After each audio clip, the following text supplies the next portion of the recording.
नमः सिद्धिभ्यः। बोलो अनंतानंद परम सिद्ध भगवान की जय।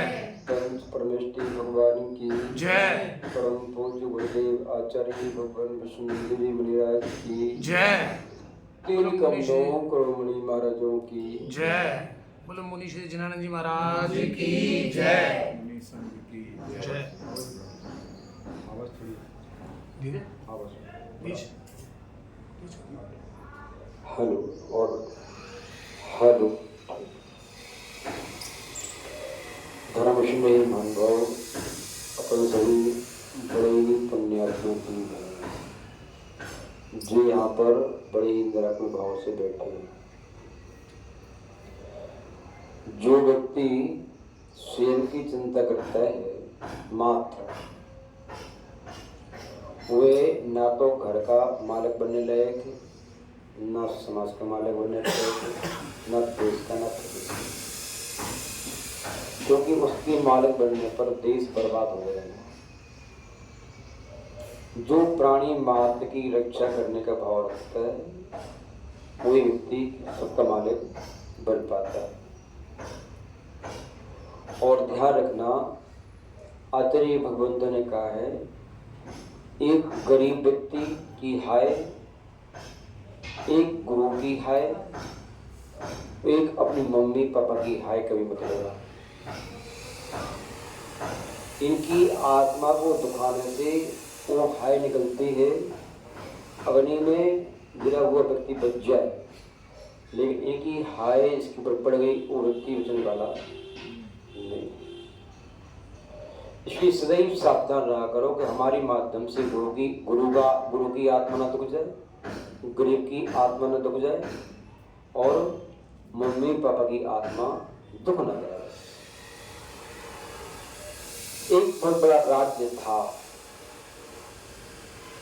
राजा उस राज्य का बड़ा ईमानदार, धर्मपरायण और प्रजावात्सल्य था। वह अपनी चिंता के साथ साथ प्रजा की चिंता भी करता था कि हमारी प्रजा कहीं दुखी तो नहीं है, कहीं परेशान नहीं है। क्योंकि राजा का कर्तव्य है, जैसे एक माँ बाप अपने बेटे की रक्षा करते हैं, अपनी संतान की रक्षा करते हैं, ऐसे ही राजा को भी अपने अधीनस्थ प्रजा की रक्षा करना चाहिए। तभी जाकर के प्रजा की दुआएं राजा को प्राप्त होती है, सद्भावनाएं प्राप्त होती हैं। और कई बार राजा अपनी प्रजा की सद्भावनाओं से, दुआओं से जिंदा रहता है और जीतता भी है। पॉजिटिव एनर्जी प्रजा से मिलती है और राजा शक्तिशाली हो जाता है, अपने शत्रुओं पर विजय प्राप्त कर लेता है। जब कोई राजा अपनी प्रजा के प्रति अच्छा व्यवहार नहीं करता तो होता क्या है, प्रजा है बेचारी, कुछ कह तो नहीं पाती, लेकिन उसके अंदर से बद्दुआएं निकलती हैं कि ये राजा पद पर आसीन होकर के बेहोशी में अपना राज्य कर रहा है और हमारी आत्मा को दुखा रहा है, ये व्यक्ति कहीं का नहीं रहेगा, ये ऐसे होके मर जाएगा, और ऐसे होके मर जाएगा। ऐसी दुआएं मिलती हैं। धर्मविष्णु महानुभाव, गरीब की बद्दुआ प्राणी को जीते जी मार देती है। कई बार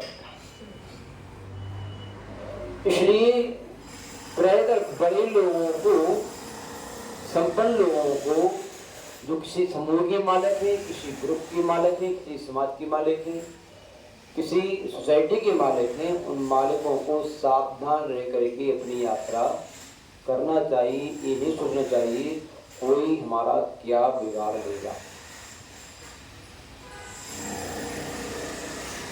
धर्मविष्णु महानुभाव, वह राजा अपनी प्रजा का निरीक्षण करने के लिए निकला। सारे राज्य में घूम के आया, लेकिन राज्य में भ्रमण करने के बाद देखता क्या है, अपने महल के पीछे जो खजाना था उसका, तो खजाने में लाइट जल रही थी। क्या जल रही थी? राजा ने सोचा, रात्रि के पहर में लाइट के जलने का क्या काम है? क्यों डर नहीं लगता है कोई चोर अंदर है? तो राजा ने पहले तो पीछे से देखा, तो धीमे से रफ्तार के साथ में वो आगे से आया, तो आकर के देखा तो गेट भी खुल रहा है। उसे और शंका वही लगता है पक्का कोई प्रवेश कर चुका है। अंदर जाके देखा तो जो है खजांची बैठे ऊपर और रुपया गिर रहा है, मोहरे गिर रहा है। राजा ने कहा जो खजांची जी इस वक्त आप यहाँ कैसे? बोले मैं अपने खजाने में जो मोहरे रखी हुई गिन रहा हूं, रुपया गिन रहा हूं, संपत्ति को संभाल रहा हूं। और इस वक्त? बोले हाँ। बोले क्यों?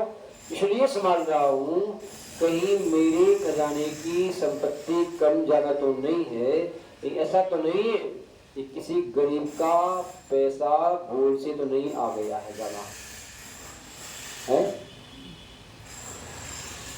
क्योंकि गरीब का एक भी पैसा भूल से आ गया होगा यदि तो आपकी पूरी खजाने को बर्बाद कर देगा। तो गरीब की हाय प्राणी को जला के राख कर देती है। क्या कर देती है? राख कर देती है। महान भाव ये सत्य कई बार महसूस किया है। जो व्यक्ति उन्माद में आकर के किसी गरीब का पेट काट लेते हैं, गला काट लेते हैं, मतलब उसकी मजबूरी का फायदा उठा करके 10 रुपए देकर के 100 रुपए का काम करा लेते हैं। मजबूरी का फायदा उठा के 100 रुपए की वस्तु 1000 में बेच देते हैं।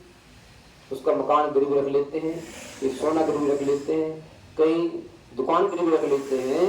और वह बेचारा मजबूरी में कई बार गिरवी रख भी देता है, मुंह मांगा ब्याज भी दे देता है, लेकिन आखिरकार में उसकी आत्मा बहुत दुखती है। क्या होती है? परेशान होती है।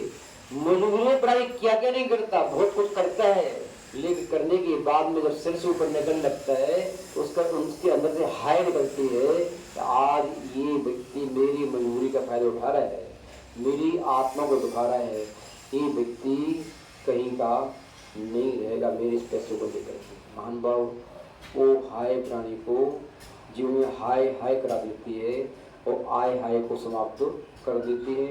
इसलिए भूल करके भी अपने जीवन में पुण्य के उदय में किसी हीन दीन गरीब अधीनस्थ जो कि प्रजा हो, चाहे आपका कर्मचारी हो, चाहे आपका शिष्य हो, चाहे आपका सहपाठी हो, कोई भी हो, उसके प्रति जो है